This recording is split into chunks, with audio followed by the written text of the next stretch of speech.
We were started cutting corn by 10 a.m. this morning. We're real farmers. Meet the Peterson family. Our dad, the three Peterson brothers, and our families farm together in central Kansas. Our family farm started in 1882 and has been raising cattle and crops ever since. Please subscribe to this channel and give us a like and a comment if you enjoy the video. What's up, Interstate 135? Honk if you're driving by. Greg is so jealous that he's missing out on harvesting this field, but too bad. We've got chances of rain in 2 days, and we want to be happy for the rain, so we're going to try to get the rest of the corn picked and maybe our alfalfa drilled, and then we'll be ready to drill some cover crops. So this spring, while planting this field, I talked about how it was kind of nerve-wracking to have a field along the interstate and the highway. Growing up, we didn't really have any fields along highways. And you don't want to mess up, because if you mess up, everybody sees it and you have to see it. But harvesting along a highway is kind of fun. It's like our childhood dreams turn to reality. Everybody can watch us. You still have to not mess up and hope you don't break down or anything. It is kind of fun to have people driving by, and it's fun to have a good crop. Shout out to irrigation.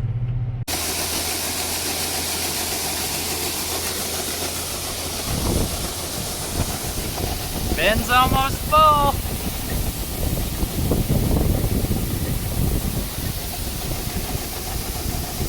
So right as we got going, this U-joint went out. It was kind of weird because we hadn't noticed it getting bad, but whatever, it's an old auger.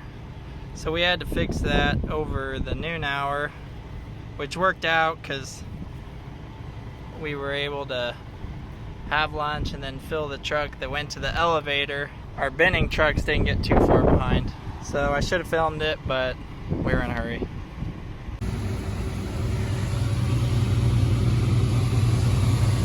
Dad's in the combine. Nathan and I are switching off binning. Well, Nathan was in the combine this morning, actually. Getting closer. Alright, it's going pretty good. We're over halfway done, which was my goal for today, so that we'd have a 20-acre patch for a neighbor to cut tomorrow. So we should, as long as nothing goes wrong, we're on schedule. Still got a lot of the evening to go. Mom is coming to haul a load to the elevator to help us keep up. And then I think Riley might be bringing me some pizza, so that'll be good.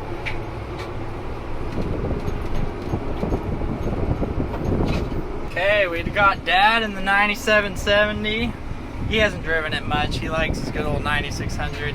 Actually, he really liked his good old 7720, but he agreed that it was time for it to move on. So Kendall and I are alternating binning trucks, and then we're not able to keep up, so the hopper bottom, Dad's filling that while anytime he's waiting on us, and we'll take that to the elevator, and then the combine might stop for a little while that goes to the elevator, unless Mom gets here to haul, which she might. But anyways, that's how we're doing it, since we only have one field of 200 bushel corn and we're not real corn farmers. But we're enjoying it for this day or two we're doing it. So I got me some visitors. Hi, Henley. You're so much bigger than when you visited me here planting this corn. Yeah, that's Mama. Thanks for the pizza. I gotta hurry because the combine fills up so fast. Okay, I'm back after binning another load. The combine did have to stop as we were running with 3 people. My dad filled all the trucks, and I think that grain cart is partially full too. But good thing for me is that means the combine's wide open. I get to switch into running that. I haven't run it much this corn harvest. I've been hauling.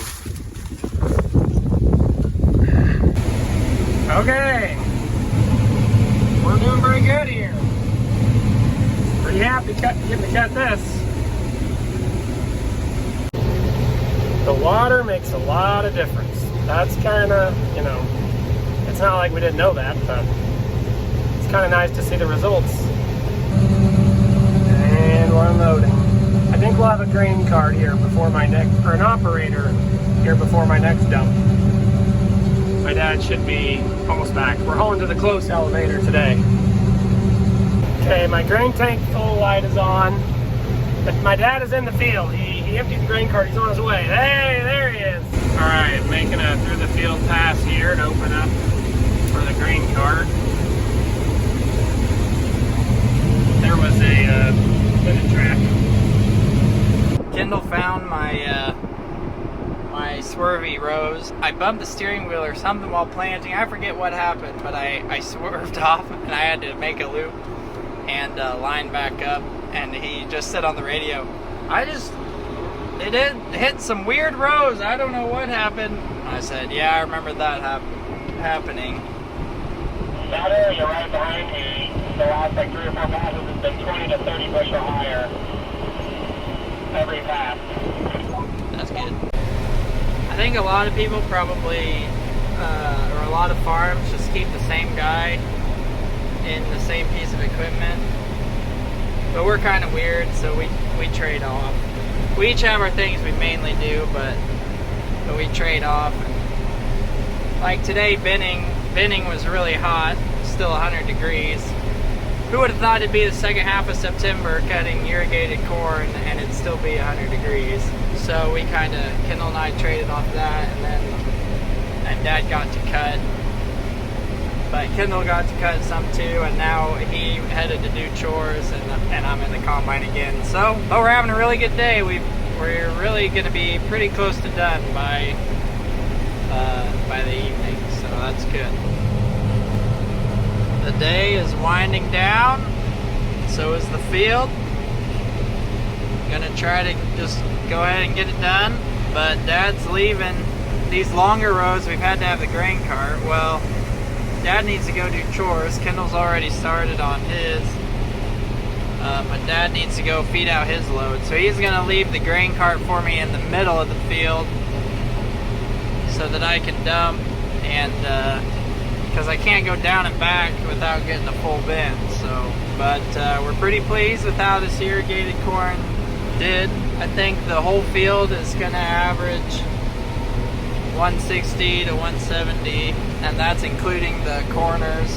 And I think this is pretty accurate. It might be a little high, so we're hitting 200 in spots. It's kind of what I was hoping for. Pretty pleased, thankful to have some irrigation. Dryland farming is important, but it's nice to balance it out on hot, dry year. Well, the field was shrinking really fast, but the sun disappeared faster. Nice sunset. But I'm on the last pass. I barely had room with the trucks they left me, so that's always good. Made it home with the semi. We got the grain cart full and the other truck full. So we'll have some binning and some hauling to the elevator to do in the morning. And then we have some to cut for a neighbor, and then we'll be all done with corn. So I'm binning what we cut last night this morning, and we're getting awfully close. Look how close the corn is. This might be the last load. We have another truckload in the grain cart. It would probably fit, but we might just call it good and haul that load to the elevator. The basis is really good right now. Pretty good corn price. So good corn harvest, then we'll move on to all of our low yielding crops. We did it. That's a wrap on corn harvest, and it fits in the shed. I thought Nathan was going to close that door all dramatically, like we were closing the door on harvest, but we finished just in time for me to make it to youth group tonight. I'm a leader at the local church. I think that Nathan will have to do chores because it took all the afternoon to move all the equipment home after we finished the corn. And the Sioux Steel Grain bin is full. Also, literally the day we finished corn harvest, it dropped from 100 degrees yesterday to a high of only 82 today. So really, switching from summer to fall, it feels like. Also, all of a sudden, it's like tornado winds, you know, it's crazy. Kansas. So before the rain hopefully comes tomorrow, we are putting in another about 20 acres of alfalfa. We've just been a little short on alfalfa acres. We have a spot right next to the current alfalfa field we have that is ready, and we finally got some moisture over the weekend to drill into, and the temperatures are finally cooling off. So we're gonna go get it in. It's definitely on the later part of the window to drill alfalfa around here. Usually you aim for August 15th to September 15th, and it's September 21st. So, but with how warm it's been, how warm the ground is, we're pretty confident we still should be able to get a good stand. And if we would have drilled it 2 weeks ago, it would have been borderline whether it would have survived all that heat.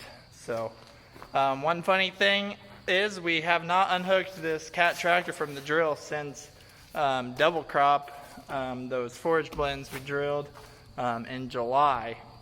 So it's pretty well sat here. We did have to do some work on the starter, and we were just doing work with all our other tractors, all our haying tractors, like the M7 and the other loader tractors. They've been staying plenty busy, but we haven't used the old cat for like a couple months. But you're ready to go, right? You're not gonna cause me trouble? Not gonna let me jinx you? All right, and go get it in. We're gonna stop by home and get some of that leftover pizza from last night. It's kind of nice not living right on the farm, but when your driveway can't handle the big tractor and drill, you have to walk all the way up the hill and leave the tractor down by the road. Alright, this is the start of fall drill. We got a lot of acres to cover this year to do cover crops. I'm determined to do quite a few. I think it's going to start raining. It's been so dry. This was where we had, we actually planted full season millet, and or at least we didn't plant a cash crop. We planted a hay crop. Turned out to be a good year to do that because hay is pretty expensive and hard to come by. It's been dry, so the milo up on that hill isn't doing very good at all. And we did that because we knew we wanted to put this to alfalfa next to our other alfalfa field.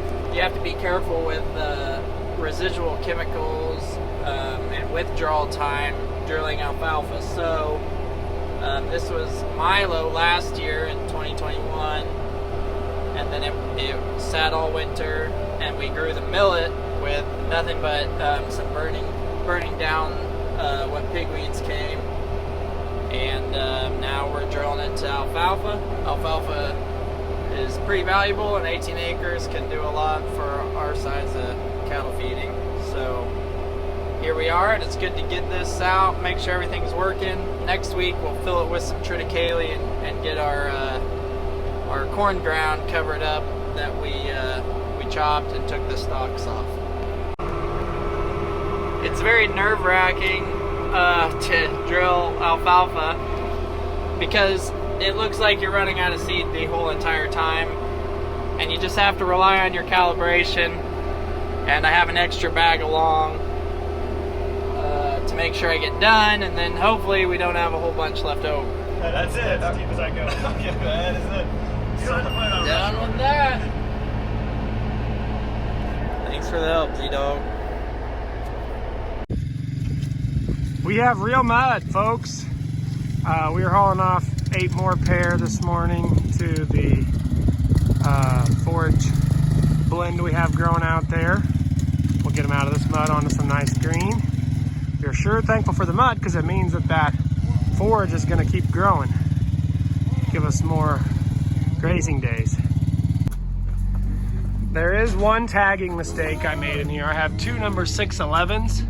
I got mistaken by one in the pen, and then I realized I was wrong. So I wrote a line over the top of one of them, and that one's actually number 73. But one out of a whole calving season, I think I only have one tagging mistake. My dad in the spring tagged number 13 as number 14 as number 13. And so we had 2 13s in the spring. Okay, I remembered one more mistake. I wrote 620 on a tag, and then I'd already tagged, then I had to tag the different 620. So 630 is written, the 3 is written over the 2, so it'll be a little harder to read, but it saves having to cut a tag out. I was able to write that with the tag on the calf, so it saves cutting the tag out and having to use another pin. So that 620 cow was kind of a negative Nancy to me when I got her out of the pen, or when I tagged her calf, but hopefully she's nice to me today. This cow is one of my calmer ones. I can just about pet her in the pasture. She's not interested right now. I'm not sure if you on the YouTube world have met our bottle calf Felix. Instagram has. So this is Felix. Say hello, everybody. Drinks his 2 bottles a day. His mama sadly is not with us any longer, but he's a great eater. Chugs his bottle. Okay, sounds like they are back. We're gonna do a second load. We're doing split loads, cows and calves. Kaylin came up with the name Felix, but it makes me think of Felix and Yudike Uzama, defensive end at K-State. He's like all Big 12 level, gets a lot of sacks. One day, this Felix will outweigh the human defensive end Felix, but right now, he's still a little baby calf. I wasn't sure if this pond was gonna sustain all these cows through the whole fall, but it rained, that hard rain made some runoff. And so we got more water now. So far, I think our poly wire has worked to keep the calves in. It's double wire everywhere else. This is just a single. And all that will be ready to turn out into whenever they finish this stuff over here, which is plenty for them. Okay, this cow gets the ugliest tag award, number 32. Pretty much can't read it anymore, but I know it's her just by the way she looks, what her tag looks. All my other cows have yellow tags. 2 different groups of yellow tags. We've had 3 or 4 head just walk in without us even bringing them in through the tub today. Makes it really nice to work cattle. Thanks for watching, everyone. Check out our music videos linked in the description. You can also follow us on Facebook, Instagram, TikTok, Twitter, Snapchat, and explore our website, www.petersonfarmbrothers.com. See you guys next time.